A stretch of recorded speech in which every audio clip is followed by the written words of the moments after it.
নমস্কাৰ 24 লাইভ চাই থকাৰ বাবে ধন্যবাদ আৰু এই মুহূৰ্তত লৈ আহিছো এটা গুৰুত্বপূৰ্ণ বাতৰি সমাগত দিল্লীৰ বিধানসভা নিৰ্বাচন আৰু দিল্লীৰ বিধানসভা নিৰ্বাচনৰ প্ৰচাৰ চলাবলৈ বিজেপিৰ হৈ প্ৰচাৰ চলাবলৈ এবাৰ অসমৰ মুখ্যমন্ত্ৰী ডক্টৰ হিমন্ত বিশ্ব শৰ্মা দিল্লীত উপস্থিত হৈছে দিল্লীলৈ ৰাওনা হৈছে মুখ্যমন্ত্ৰী ডক্টৰ হিমন্ত বিশ্ব শৰ্মাই আৰু যেহেতু এবাৰ আকৰ্ষণ কৰা হৈছে বহুতো মহিলা ভোটাৰক কিয়নো মহিলা ভোটাৰ সন্দৰ্ভত এবাৰ কেইবাটাও আঁচনি ঘোষণা কৰিছে কংগ্ৰেছ আপে আৰু লগতে বিজেপি সকলোৱে কেইবাটাও স্কিম দিছে এবাৰ ভোটাৰ সকলক স্কিম দি পিনে তেওঁলোকে আকৰ্ষণ কৰিছে কিন্তু এতিয়া দিল্লীত কাৰ যেটো শাসন চলিব আৰু কোনে ৰাজত্ব কৰিব দিল্লীত হেয়া হ'ব এতিয়া 8 ফেব্ৰুৱাৰীত এতিয়া হেয়া জনা যাব কিয়নো 8 ফেব্ৰুৱাৰীত ৰিজাল্ট দিয়া হ'ব আৰু 5 ফেব্ৰুৱাৰীত অনুষ্ঠিত হ'ব দিল্লীৰ বিধানসভা নিৰ্বাচন সবিশেষ লৈ আহিছো এই মুহূৰ্তত 5 ফেব্ৰুৱাৰীত অনুষ্ঠিত হ'ব দিল্লীৰ নিৰ্বাচন আৰু দিল্লীলৈ ৰাওনা মুখ্যমন্ত্ৰী ডক্টৰ হিমন্ত বিশ্ব শৰ্মা আৰু দিল্লীত প্ৰচাৰ চলাবলৈ ৰাওনা হৈছে মুখ্যমন্ত্ৰী গৰাকী দিল্লী বিধানসভা নিৰ্বাচনৰ প্ৰচাৰ চলাব মুখ্যমন্ত্ৰী ডক্টৰ হিমন্ত বিশ্ব শৰ্মাই মুখ্যমন্ত্ৰী গৰাকীয়ে প্ৰচাৰ চলাবলৈ দিল্লীলৈ ৰাওনা হৈছে আজি তিনিখন প্ৰচাৰ সভাত অংশ ল'ব মুখ্যমন্ত্ৰী ডক্টৰ হিমন্ত বিশ্ব শৰ্মাই মুখ্যমন্ত্ৰী গৰাকীয়ে তিনিখনকৈ প্ৰচাৰ চলাব বিয়লি 2:45 উত্তম নগৰ সমষ্টিত প্ৰচাৰ চলাব মুখ্যমন্ত্ৰীয়ে দিল্লীৰ প্ৰচাৰ অভিযান অব্যাহত আছে বিয়লি 4:25 গ্ৰেটাৰ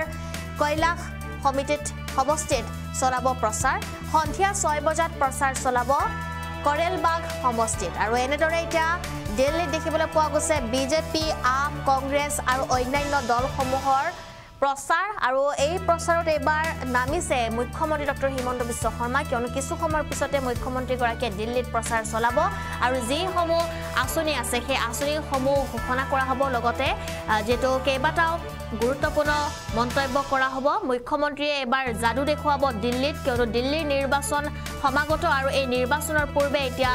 মুখ্যমন্ত্ৰী ডক্টৰ হিমন্ত বিশ্ব শৰ্মা দিল্লীত উপস্থিত হৈছে দিল্লীত উপস্থিত হৈ মুখ্যমন্ত্ৰী গৰাকীয়ে এতিয়া কেনে ধৰণৰ প্ৰচাৰ চলাব বা এই প্ৰচাৰৰ ৰিজাল্ট কি হ'ব হেয়া 8 ফেব্ৰুৱাৰীত জনা যাব দিল্লীৰ নিৰ্বাচনৰ বাবে ভোটাৰক আকৰ্ষণ কৰিবলৈ বিনামূলীয়া আঁচনি প্ৰস্তুত কৰিছে প্ৰত্যেকটো দলে আৰু 5 ফেব্ৰুৱাৰীত দিল্লী বিধানসভা নিৰ্বাচন অনুষ্ঠিত হ'ব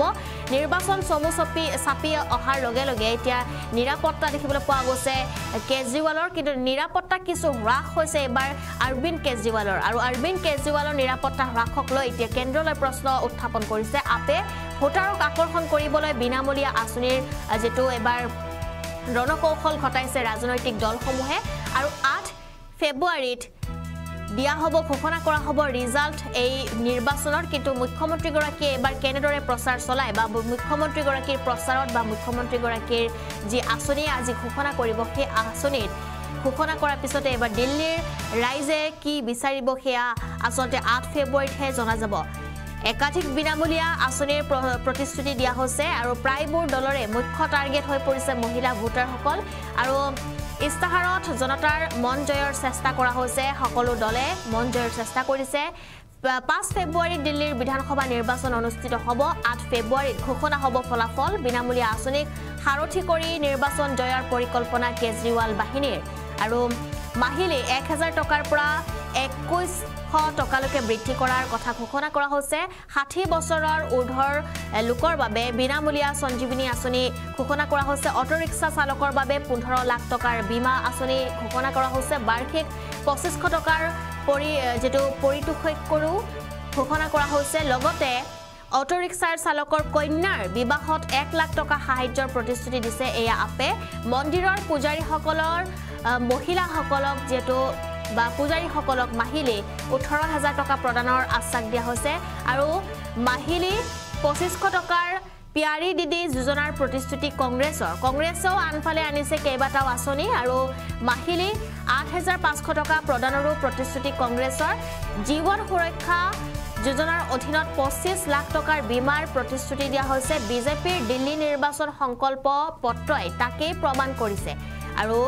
মহিলা সমৃদ্ধি আঁচনিৰ অধীনত মহিলাসকলক মাহিলি 2500 টকাকৈ মাননি দিয়াৰ প্ৰতিশ্ৰুতি বিজেপিৰ আৰু গৰ্ভৱতী মহিলাক 21000 টকা প্ৰদানৰো কথা ঘোষণা কৰিছে বিজেপি চৰকাৰে এলপিজি চিলিণ্ডাৰত 500 টকাৰ ৰাজ সাহায্য ঘোষণা কৰা হৈছে হোলি দেৱালীত দিয়া হ'ব এটাকৈ বিনামূলীয়া চিলিণ্ডাৰ এনেদৰে এতিয়া দেখিবলৈ পোৱা গৈছে দিল্লীৰ বিধানসভা নিৰ্বাচন আকৰ্ষণীয় হৈ পৰিছে ইয়াৰ বাবে